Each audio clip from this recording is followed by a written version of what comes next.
नमस्कार शेतकरी बांधवांनो, आधी मी सोलार कंपनी फसवणूक या विषयावर एक व्हिडिओ बनवला होता। शेती सोलार कंपनीला भाडेपट्ट्यावर देण्यापासून फसवणुकीपासून सावध व्हा। त्या व्हिडिओमुळे खूप लोकांना, खूप शेतकऱ्यांना मदत झाली।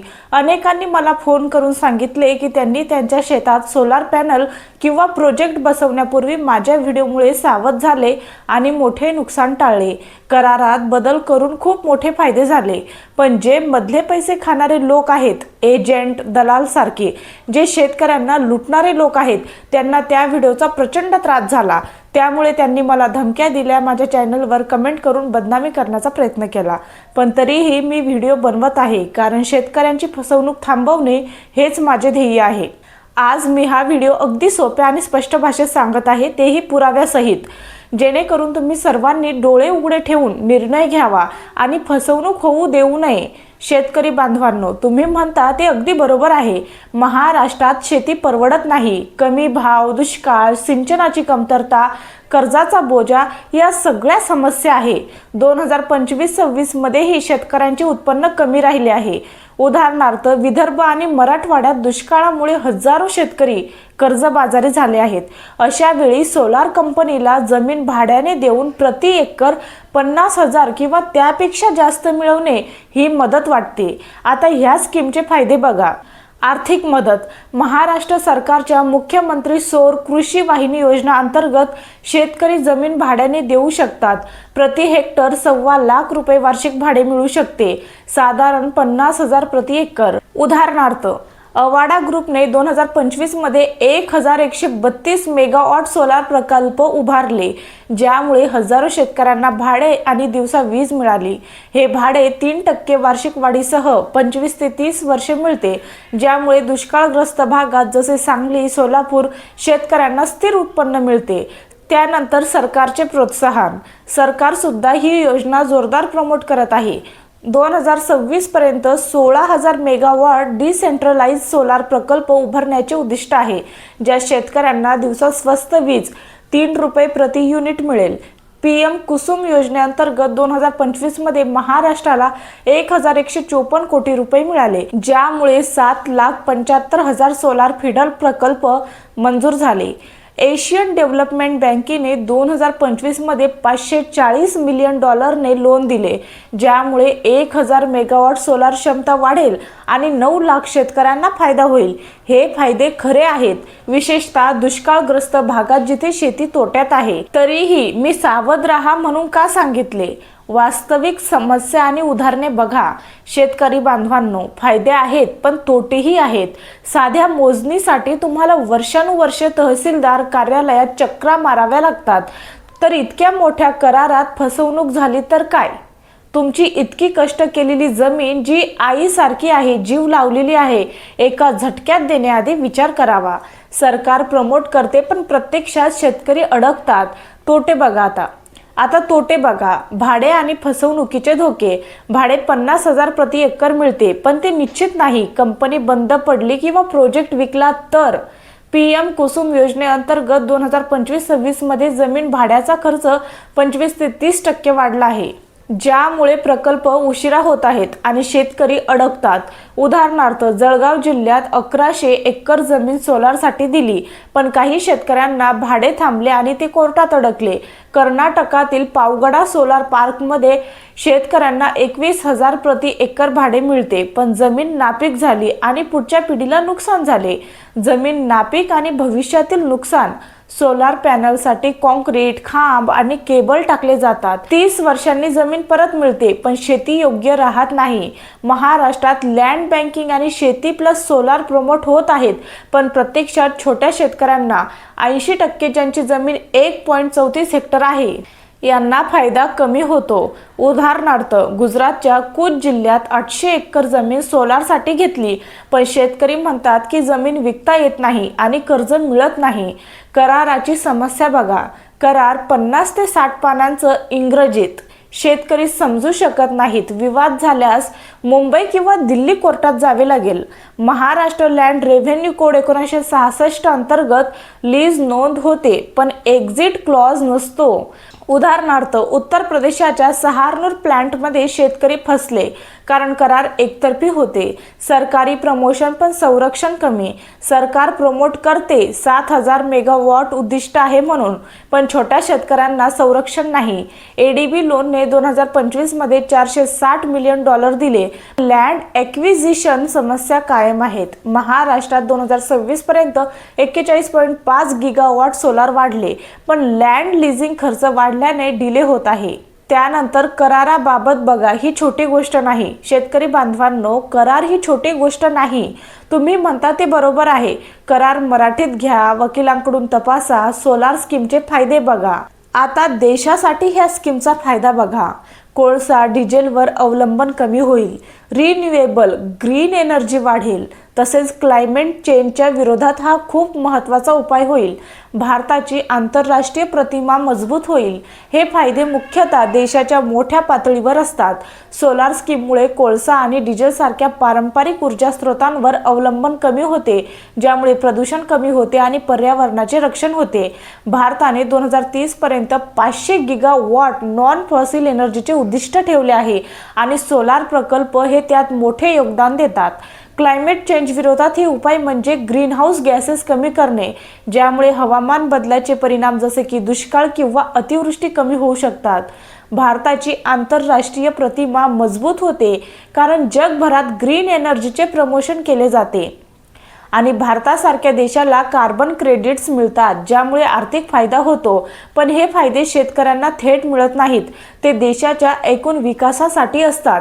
उदाहरणार्थ राजस्थानमधील भडला सोलर पार्क 2.24 गिगावॅट याने देशाला स्वच्छ ऊर्जा पुरवली आणि भारताला जगात सोलार लीडर म्हणून ओळख मिळवून दिली. हे पार्क 1400 एकरवर पसरलेले आहे आणि जगातील सर्वात मोठे सोलार पार्क आहे, ज्यामुळे भारताची ग्रीन इमेज मजबूत झाली आहे. पण हे देशाच्या पातळीवर आहे. शेतकऱ्यांना याचा थेट फायदा होत नाही. हे फायदे खरे आहेत, पण देशाच्या पातळीवर. दुसरे म्हणजे सरकारसाठी फायदा ऊर्जा पूर्ण होतात. भूसंपादनाचा खर्च नाही. आंदोलन, राजकीय विरोध टाळता येतो. आंतरराष्ट्रीय निधी तसेच कार्बन क्रेडिट सरकारला सोलार स्कीममधून मोठा फायदा होतो, कारण त्यांचा ऊर्जा उद्दिष्ट पूर्ण करतात, जसे की PM कुसुम योजना. Renewable energy targets. भूसंपादनाचा खर्च वाचतो कारण शेतकऱ्याकडून जमीन भाड्याने घेतली जाते, त्यामुळे सरकारला स्वतः जमीन विकत घेण्याची गरज नाही. आंदोलन आणि राजकीय विरोध टाळता येतो कारण हे ग्रीन प्रकल्प म्हणून सादर केले जातात आणि शेतकऱ्यांना भाडे मिळेल असे सांगितले जाते. आंतरराष्ट्रीय निधी मिळतो, जसे की वर्ल्ड बँक किंवा ग्रीन फंड्स तर्फे, आणि कार्बन क्रेडिट्समुळे अतिरिक्त कमाई होते. महाराष्ट्र सरकारने 7,000 मेगावॉट सोलार कृषी फीडर स्कीम सुरू केली आहे, ज्यामुळे त्यांना ऊर्जा टार्गेट्स पूर्ण होतात आणि सबसिडी वाचते. उदाहरणार्थ महाराष्ट्रात 2025 पर्यंत 5,000 मेगावॉट सोलार कृषी फीडर पूर्ण करण्याचे उद्दिष्ट आहे, ज्यामुळे सरकारला वीज खरेदीचा खर्च कमी होतो, जसे की 3 ते 3.5 प्रति युनिट, आणि आंदोलन टाळता येते. पण हे सरकारला जलद आणि स्वस्त प्रकल्प देतात. शेतकऱ्यांना दीर्घकालीन जोखीम येते. सरकारला जलद आणि स्वस्त प्रकल्प. ते आता तिसरे आणि महत्त्वाचे बघा, सोलार कंपन्यांसाठी फायदा सगळ्यात जास्त महत्त्वाचा आहे. जमीन खरेदी न करता वापर 25 ते 35 वर्ष निश्चित ताबा, सरकारी सबसिडी तसेच कार्बन क्रेडिट, प्रोजेक्ट विक्री, ट्रान्सफरचा अधिकार. सोलार कंपन्यांना या स्कीममधून सर्वाधिक फायदा होतो कारण त्यांना जमीन खरेदी न करता भाड्याने मिळते, ज्यामुळे त्यांचा खर्च कमी होतो. 25 ते 35 वर्षांचा निश्चित ताबा मिळतो, ज्यामुळे ते प्रकल्प चालवू शकतात आणि नफा कमवू शकतात. सरकारी सबसिडी मिळते, जसे की PM कुसुम अंतर्गत 30% अनुदान, आणि कार्बन क्रेडिट्समुळे अतिरिक्त कमाई. ते प्रकल्प विकू शकतात किंवा ट्रान्सफर करू शकतात, ज्यामुळे जोखीम कमी आहे आणि नफा जास्त आहे. उदाहरणार्थ महाराष्ट्रातील जळगाव जिल्ह्यात JBM आणि अवाडा ग्रुपने 1100 एकर जमीन घेऊन सोलार प्लांट बसवले, त्यामुळे त्यांना सरकारी सबसिडी आणि कार्बन क्रेडिट्स मिळाले. पण शेतकरी फसले. हे कंपन्या 7-8 वर्षात ब्रेक इव्हन करतात आणि नंतर मोठा नफा कमवतात, पण शेतकऱ्यांना फक्त भाडे मिळते, जे कमी असते. सुरुवातीची एकरामागे रक्कम शेतीत तोटा होत असेल तर निश्चित उत्पन्न वाटतं. स्थलांतर करणाऱ्या शेतकऱ्यांना सोय होते। काही शेतकऱ्यांना सुरुवातीला एकरामागे 20 ते 50 हजार रुपये मिळतात, जे तात्पुरते आकर्षक वाटते। जर शेतीत तोटा होत असेल, जसे दुष्काळग्रस्त भागात, तर हे निश्चित उत्पन्न वाटते। स्थलांतर करणाऱ्या शेतकऱ्यांना सोय होते, कारण ते शहरात जाऊ शकतात आणि भाडे मिळत राहते। पण हे फायदा कागदावर जास्त दिसतो, वास्तवात कमी, कारण दीर्घकालीन नुकसान होते। उदाहरणार्थ, कर्नाटकातील पावगडा सोलार पार्कमध्ये शेतकऱ्यांना एकरामागे 21 हजार रुपये वार्षिक भाडे मिळते, ज्यामुळे काहींना तात्पुरता फायदा झाला, पण आता ते जमिनीच्या गुणवत्तेबद्दल चिंतित आहेत। महाराष्ट्रातही काही शेतकऱ्यांना सुरुवातीला पैसे मिळाले, पण नंतर कंपनीने भाडे थांबवले। पण हा फायदा कागदावर जास्त, वास्तवात कमी आहे। सोलार स्कीमचे तोटे बघा, जे लपवलेले आहेत। जमीन कायमची नापीक होते। कॉन्क्रीट फाउंडेशन, खोल खड्डे, लोखंडी खांब, केबल लाईन, सोलर पॅनल्स बसवण्यासाठी कॉन्क्रीट फाउंडेशन, खोल खड्डे, लोखंडी खांब आणि केबल लाईन टाकल्या जातात, ज्यामुळे जमीन नापीक होते। 30 वर्षांनी जमीन परत मिळेल, पण ती शेती योग्य राहत नाही, कारण मातीची गुणवत्ता खराब होते आणि पाण्याची पातळी कमी होते। अभ्यास दाखवतात की 40% सोलार फार्म्स कृषी जमिनीवर आहेत, ज्यामुळे अन्न सुरक्षा धोक्यात येते। उदाहरणार्थ, महाराष्ट्रातील जळगाव जिल्ह्यात 130 कुटुंबांनी सांगितले की त्यांची 1100 एकर जमीन सोलार कंपन्यांनी घेतली आहे आणि आता ती नापीक झाली आहे। शेती करणे अशक्य आहे। 30 वर्षांनी शेती परत मिळेल, पण शेती करण्यायोग्य राहणार नाही। भाडं निश्चित नाही, संरक्षण नाही। त्यानंतर भाडं निश्चित नाही, त्यावर संरक्षण नाही। कंपनी बंद पडली तर, प्रोजेक्ट विकला तर, भाडं थांबलं तर, भाडे निश्चित नसते, कारण कंपनी बंद पडली, प्रोजेक्ट विकला किंवा आर्थिक अडचणी आल्या तर भाडे थांबवू शकते। बहुतेक करारात बँक गॅरंटी नसते आणि शेतकऱ्याचा एक्झिट क्लॉज नसतो। महाराष्ट्रात PM कुसुम अंतर्गत लँड लिझिंग खर्च 25 ते 30% वाढला आहे, पण शेतकऱ्यांना संरक्षण नाही। सोलार प्लांटमध्ये शेतकऱ्यांनी जमीन भाड्याने दिली, पण कंपनीने भाडे आणि नुकसान भरपाई दिली नाही। आता ते कोर्टात अडकले आहेत। बहुतेक करारात बँक गॅरंटी नाही, शेतकऱ्यांचा एक्झिट क्लॉज नाही। त्यानंतर करार एकतर्फी आहे, म्हणजेच वन साइडेड। 50 ते 60 पानं, त्यात इंग्रजी भाषा। वाद झाले तर डिस्प्यूट मुंबई आणि दिल्ली कोर्टात। कंपनीला बाहेर पडण्याचा हक्क शेतकऱ्याला नाही। करार 50 ते 60 पानांचे असतात, इंग्रजीत असतात, जे शेतकरी समजू शकत नाहीत। विवाद झाल्यास मुंबई किंवा दिल्ली कोर्टात जावे लागते, जे महाग आणि वेळखाऊ आहे। कंपनीला बाहेर पडण्याचा हक्क असतो, पण शेतकऱ्याला नाही, त्यामुळे शेतकरी सापळ्यात अडकतो। उदाहरणार्थ, गुजरातमधील कूच जिल्ह्यात 800 एकर जमीन फसव्या कराराने सोलारसाठी घेतली गेली। शेतकऱ्यांना माहिती नव्हती, शेतकरी कायदेशीर सापळ्यात अडकतो। त्यानंतर सरकारी भरपाई निष्प्रभ होते। वीज लाईन नुकसान, पिकांचे नुकसान, जमिनीची किंमत घटते।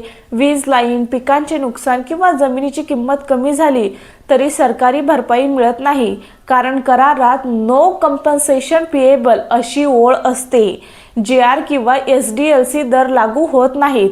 उदाहरणार्थ, महाराष्ट्रातील जळगावमध्ये शेतकऱ्यांनी सांगितले की सोलार प्लांटमुळे पिके आणि माती नष्ट झाली, पण भरपाई मिळाली नाही। करारात एक ओळ महत्त्वाची आहे, नो कंपन्सेशन पेएबल। मग JR असो की SDLC दर सगळं फेल होतं यापुढे।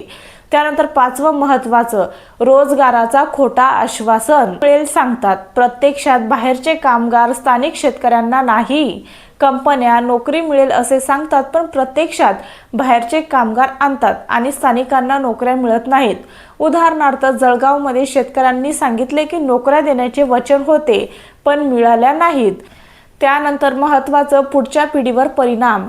जमीन बंदिस्त, शेतीचा हक्क नाही, उत्पन्नाचा स्रोत नाही, वारस अडकतात, कोर्टात जमीन बंदिस्त होते, शेतीचा हक्क नसतो, उत्पन्न थांबते आणि वारस कोर्टात अडकतात। उदाहरणार्थ, कर्नाटकात पावगडा पार्कमध्ये शेतकरी म्हणतात की पुढच्या पिढीला जमीन परत मिळेल, पण ती वापरण्यायोग्य नसेल। तुमची एक सही म्हणजे पुढच्या 2 ते 3 पिढ्यांचं नुकसान होतं। आता बघा, कुणाचा फायदा, कुणाचे नुकसान। ऊर्जा देशाला, सबसिडी कंपनीला, जमीन वापर कंपनी, शेतकऱ्यांना जोखीम।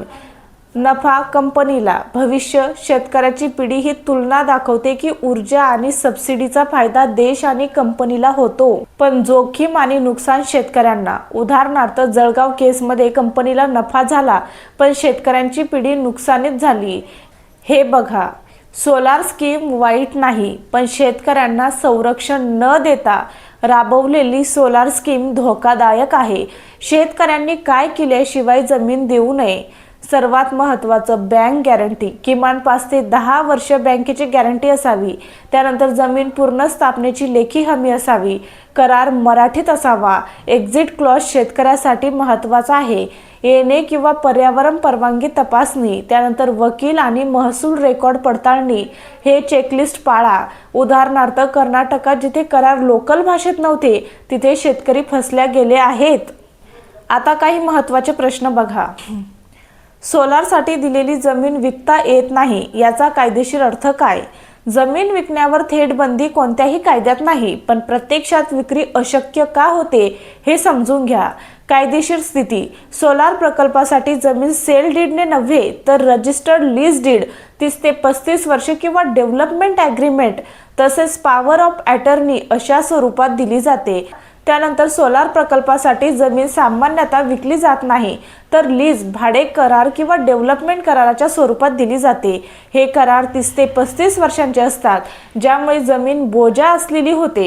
म्हणजे कायद्याने विक्री बंदी नसते, पण खरेदीदार मिळणे अशक्य होते, कारण नव्या मालकाला सोलार कंपनीचा ताबा सहन करावा लागतो.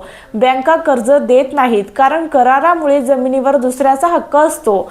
महाराष्ट्र शासनाने 2022च्या GR मध्ये सोलार फीडर योजनेसाठी जमीन लिझिंगची धोरणे ठरवली आहेत. लीज रेंट फिक्स केली आहे. उदाहरण, 1.25 लाख प्रति हेक्टर, 3% वार्षिक वाढ. पण हे GR शेतकऱ्यांना संरक्षण देत नाहीत, फक्त कंपनीला सुलभता देतात. उदाहरणार्थ, महाराष्ट्रातील जळगाव जिल्ह्यात 1100 एकर जमीन सोलार कंपन्यांनी JBM आणि अव्हाडा ग्रुप यांनी विकत घेतली होती, पण शेतकऱ्यांनी आरोप केला की हे फसवे होते. आता ती जमीन विकता येत नाही कारण लीज करारामुळे ती बोजावर आहे आणि शेतकरी हायकोर्टात खटला लढवत आहेत. गुजरातमधील कूच जिल्ह्यात 800 एकर जमीन फसव्या कराराने सोलारसाठी घेतली गेली आणि आता शेतकरी म्हणतात की विक्री अशक्य आहे. आता यामध्ये लागू असलेले कायदे बघा. Transfer of property act 1882, section 105 lease. त्यानंतर रजिस्ट्रेशन ॲक्ट 1908 सेक्शन 17 अनिवार्य नोंदी. त्यानंतर महाराष्ट्र लँड रेव्हेन्यू कोड 1966 नुसार सेक्शन 42 आणि 44. एकदा लांबकालीन लीज नोंदली गेली की जमीन कायदेशीररित्या बोजावर होते. बँक कर्ज देत नाही, खरेदीदार मिळत नाही. खरेदीदाराला 30 ते 35 वर्ष सोलार कंपनीला सहन करावे लागते. त्यामुळे कायद्याने विक्री बंदी नाही, पण प्रत्यक्षात जमीन विकता येत नाही.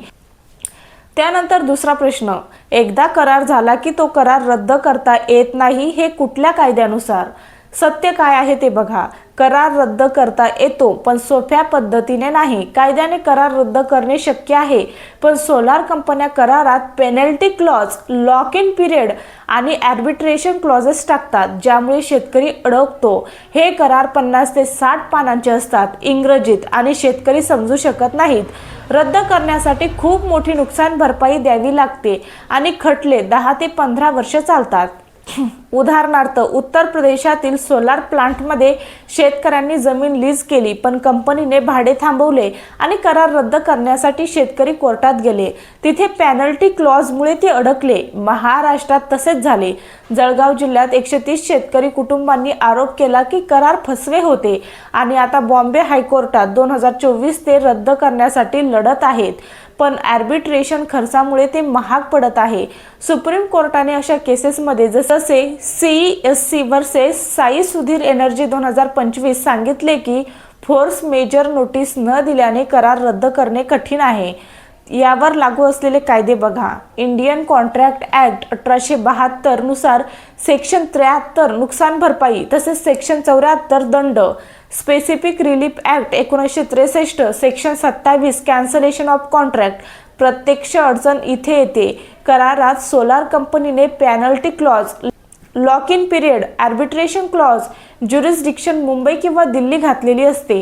त्यामुळे शेतकऱ्याने करार रद्द करायचा म्हटले तर मोठी नुकसान भरपाई, महागडी आर्बिट्रेशन आणि 10 ते 15 वर्षे खटले हा धोका असतो. म्हणून आम्ही सांगत आहे, कायद्याने रद्द करता येतो पण शेतकऱ्यासाठी तो सापळा ठरतो.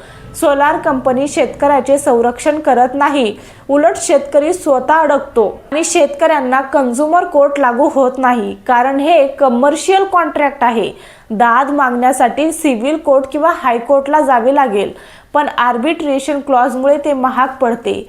महाराष्ट्र लँड रेव्हेन्यू कोड अंतर्गत कलेक्टर SDM कडे तक्रार करता येते, पण ती प्रभावी नसते. उदाहरणार्थ, राजस्थानमधील भडला सोलार पार्कमध्ये शेतकरी म्हणतात की त्यांना संरक्षण मिळाले नाही आणि ते हायकोर्टात गेले.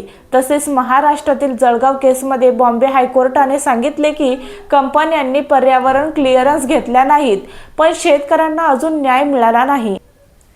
महाराष्ट्र लँड रेव्हेन्यू कोड अंतर्गत कलेक्टर किंवा SDM कडे तक्रार करता येते, पण ती प्रभावी नसते. उदाहरणार्थ, राजस्थानातील भडला सोलार पार्कमध्ये शेतकरी म्हणतात की त्यांना संरक्षण मिळाले नाही आणि ते हायकोर्टात गेले. महाराष्ट्रातील जळगाव केसमध्ये बॉम्बे हायकोर्टाने सांगितले की कंपन्यांनी पर्यावरण क्लिअरन्स घेतला नाही, पण शेतकऱ्यांना अजून न्याय मिळाला नाही. त्यामुळे दाद कुठे मागायची? सिव्हिल कोर्ट, करार रद्द किंवा नुकसान भरपाईसाठी. आर्बिट्रेशन ॲक्ट 1996 नुसार करारात असल्यास, त्यानंतर कलेक्टर किंवा SDM, महसूल उल्लंघन असल्यास, त्यानंतर हायकोर्टमध्ये रिट शासन निर्णय उल्लंघन असल्यास, त्यानंतर कंझ्युमर कोर्ट लागू होत नाही, कारण शेतकरी कंझ्युमर नाही, हा कमर्शियल कॉन्ट्रॅक्ट मानला जातो. 7/12वर मालकाचे नाव राहते, पण लीज नोंद झाल्याने इतर हक्क किंवा शेरा येतो, ज्यामुळे जमीन मोकळी राहत नाही. पुढच्या पिढीला वारसा मिळतो पण ताबा नाही. उदाहरणार्थ, कर्नाटकातील पावगडा सोलार पार्कमध्ये शेतकऱ्यांनी नाव 7/12 समतुल्य रेकॉर्डवर आहे, पण लीजमुळे ते विकू शकत नाहीत. यावर कोणते नियम लागू होतात? महाराष्ट्र लँड रेव्हेन्यू कोड 1966 नुसार mutation rules, GR, renewable energy project, महसूल विभागाचे परिपत्रक. एकदा लीज नोंद झाली की जमीन मोकळी राहत नाही, पुढील पिढीही अडकते. एजंट किंवा कंपनीच्या तोंडी बोलण्यावर विश्वास ठेवू नका. वकील घ्या आणि करार तपासा. उदाहरणार्थ, जळगावमध्ये शेतकऱ्यांनी वकील न घेतल्याने फसवणूक झाली आहे. फक्त यावर विश्वास ठेवू नका. एजंट, ब्रोकर, कंपनी एक्झिक्युटिव्ह, सरकारची योजना आहे हे तोंडी बोलणे. फक्त स्वतंत्र वकील, यात कंपनीचा वकील नसावा. पूर्ण लीज डीड वाचा. एक्झिट क्लॉज आहे का हा तपासा. नॉन पेमेंटवर कॅन्सलेशन क्लॉज आहे का? ज्युरिस्डिक्शन कुठली आहे? आर्बिट्रेशन खर्च कोण भरणार आहे? हे सर्व लेखी नसेल तर शेतकरी पूर्णपणे असुरक्षित आहे. आम्ही कोणालाही घाबरवत नाही, आम्ही फक्त कायदेशीर सत्य सांगतो आहे. सोलार कंपनीचा फायदा तात्पुरता आहे, पण शेतकऱ्याचे नुकसान दीर्घकालीन आहे. शेतकऱ्याने सही करण्यापूर्वी विचार केला नाही तर पुढची 30 ते 35 वर्ष कोर्टात घालवावी लागतात. हा अनुभवावरून बोललेला कायदेशीर निष्कर्ष आहे. सोलर कंपनीला तुमची जमीन हवी आहे, तुम्हाला नाही. त्यांचा फायदा 7-8 वर्षात पूर्ण होतो, तुमचे नुकसान 30-35 वर्ष आणि पुढच्या 2 ते 3 पिढ्यांपर्यंत चालते. एकदा सही केली की तुमची जमीन, तुमचे हक्क आणि तुमचे भविष्य कंपनीच्या हातात जाईल आणि तुम्ही फक्त कोर्टात अडकून राहाल.